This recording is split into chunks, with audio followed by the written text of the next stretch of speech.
Today, is there any chance that the WNBA, that Cathy Engelbert saw some of the ratings that I'm about to show you now and said, hey, Indiana Fever, can you do us a favor? Can you do us a solid? Can you just tease a Caitlyn Clark return, kind of boost these up a little bit? Can you just dangle a Caitlyn Clark return in front of the fans' faces, try to boost these ratings up a little bit? There was one matchup that this league can consistently rely on to produce massive viewership numbers. Is the WNBA secretly working against its own most popular team? Because when you start putting the pieces together, the injuries, the officiating, and Commissioner Cathy Engelbert's decisions, things stop looking like coincidences. Caitlyn Clark, Sophie Cunningham, and now Lexie Hull. 3 key Indiana Fever players impacted in ways that are raising eyebrows everywhere. Now Sophie Cunningham's out for the rest of the season. Good job, Cathy Engelbert, for not checking your players, for not making sure your officials get grips on these games, for letting all types of malice behavior to take place on the court. And when you consider the rumors about Engelbert wanting the New York Liberty as the league's golden team, it starts making a lot more sense. Something strange is happening with the Indiana Fever, and fans are starting to notice. The Fever are easily the most popular team in the WNBA right now. Attendance records are getting smashed, TV ratings are soaring, and everywhere you look, there's Caitlyn Clark jerseys flying off shelves. The Fever are driving league revenue in ways the WNBA has never seen before. But here's where it gets interesting. Despite all this success, the Fever seem to be constantly fighting uphill battles, tough schedules, questionable officiating, and now a wave of injuries hitting their key players. And fans are starting to connect this back to Cathy Engelbert, the WNBA commissioner, and her rumored preference for putting the New York Liberty front and center as the face of the league. Why would Engelbert allegedly want to push the Liberty over the Fever? Simple.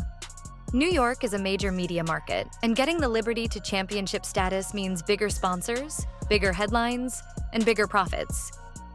But where does that leave Indiana, the team carrying the league's popularity on its back? That's where the controversy really begins. The WNBA has wanted a breakout star for years, and now it has one in Caitlyn Clark. Everywhere she goes, arenas sell out. Ratings double and sometimes even triple when the Fever play. Even opposing teams benefit financially just by having Indiana on the schedule. So, if the Fever are generating this much excitement, why does it feel like the league isn't protecting them? Why are they constantly put in vulnerable positions, facing back-to-back tough matchups, questionable officiating, and now dealing with mounting injuries? This is where Cathy Engelbert's rumored agenda comes into play. Reports suggest she's focused on turning the New York Liberty into the league's flagship franchise the team sponsors will rally behind and media outlets will prioritize. It sounds logical from a business standpoint. After all, New York is the biggest sports market in the country. But at what cost? The more the league pushes New York, the more it risks alienating the very fans Caitlyn Clark has brought into the WNBA. Right now, the Fever's popularity outpaces nearly every other team combined. And yet, if Indiana continues to struggle while the Liberty rise, questions about favoritism and bias will only grow louder. Caitlyn Clark has completely transformed the WNBA landscape. Since joining the Fever, she's drawn more fans than the league has ever seen, and every game she plays feels like an event. But here's the problem. When you have one player driving this much attention, it disrupts everything from existing marketing strategies to internal league priorities. For years, the WNBA wanted the New York Liberty to be its powerhouse. They built a roster stacked with stars like Breanna Stewart, Sabrina Ionescu, and Jonquel Jones, expecting them to dominate headlines. But Caitlyn Clark changed that overnight. Instead of New York being the face of the league, it's now Indiana, and not everyone's happy about it. There's a growing belief that Engelbert and league leadership weren't prepared for Caitlyn's impact, and may even be resisting it. Whether it's scheduling, officiating, or marketing, fans believe the Fever are being held back rather than elevated. And if that's true, then Caitlyn's incredible rise could be clashing directly with the league's long-term plans. Is that why we're seeing so many questionable calls, dangerous plays, and injuries happening to Indiana's core players? That's where Sophie Cunningham comes in. Sophie Cunningham's MCL tear was a massive blow for the Fever. She's one of their toughest players, a defensive anchor, and a vocal leader. Losing her for the season completely changes Indiana's playoff hopes. But what's sparking debate isn't just the injury itself, it's how it happened.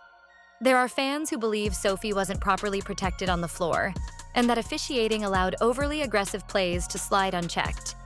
In a league where star players should be prioritized for safety, many are asking why Indiana's roster keeps absorbing these kinds of hits.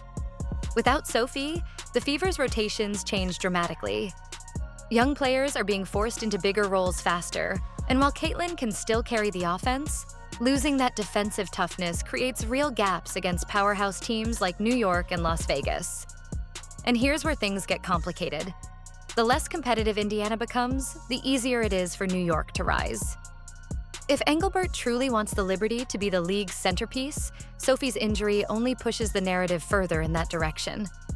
But it didn't stop there because Lexie Hull was next. Lexie Hull's recent head collision shocked fans and analysts alike.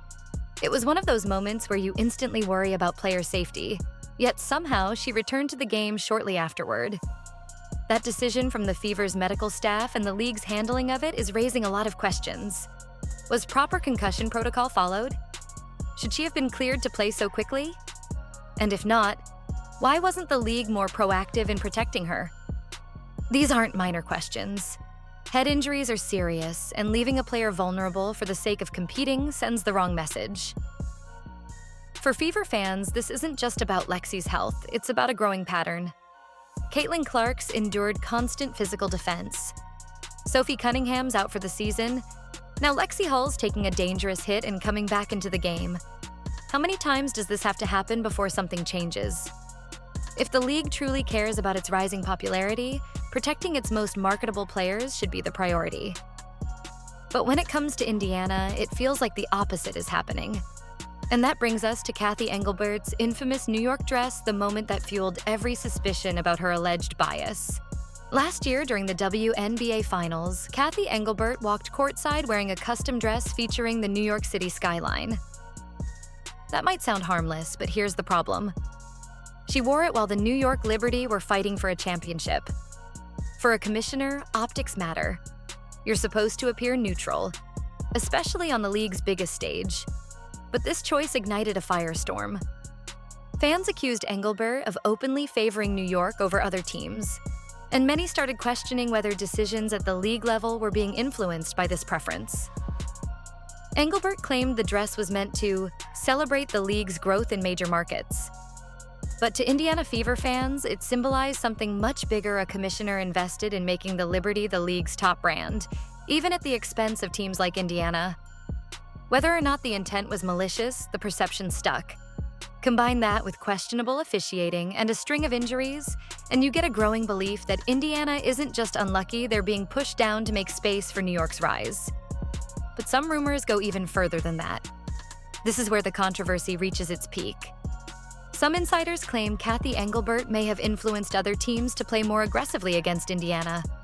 Now, to be clear, nothing's been confirmed, and no official reports back this up. But the whispers are loud enough that fans are starting to connect the dots. Think about it.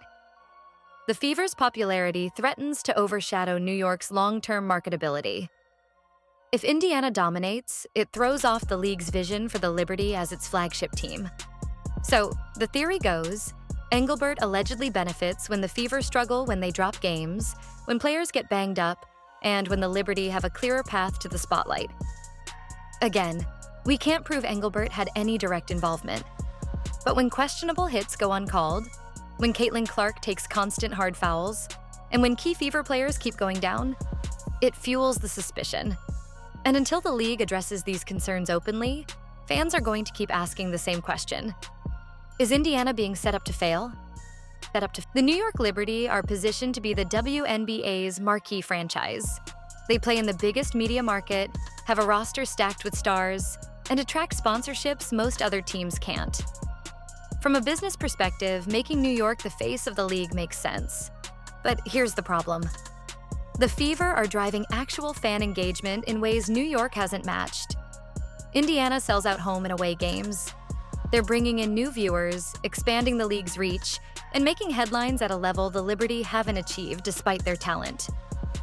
If Engelbert continues prioritizing New York's success over Indiana's momentum, the WNBA risks alienating its fastest-growing audience. Fans can sense when a league feels scripted, and right now, that's exactly what many believe is happening. The question is simple. Does Cathy Engelbert want what's best for the league or what's best for New York? And what happens to the Fever if their rise continues to conflict with her vision?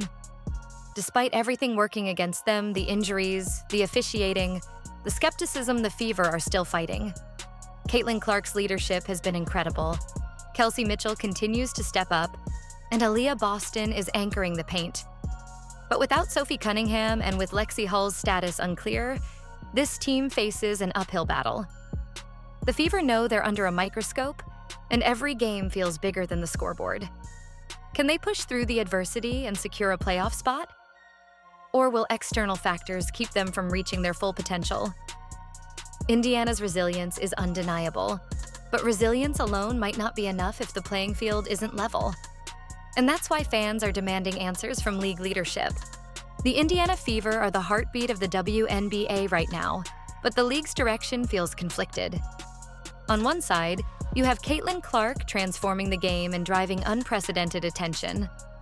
On the other, you have Cathy Engelbert allegedly favoring the New York Liberty, creating tension that's impossible to ignore. Fans deserve transparency, players deserve protection, and the league deserves to grow without sacrificing fairness. What do you think? Is the WNBA truly supporting its most popular team? Or is Engelbert shaping the league to favor the Liberty? Do you believe the Fever are being unfairly targeted, or is this all coincidence? Drop your thoughts in the comments.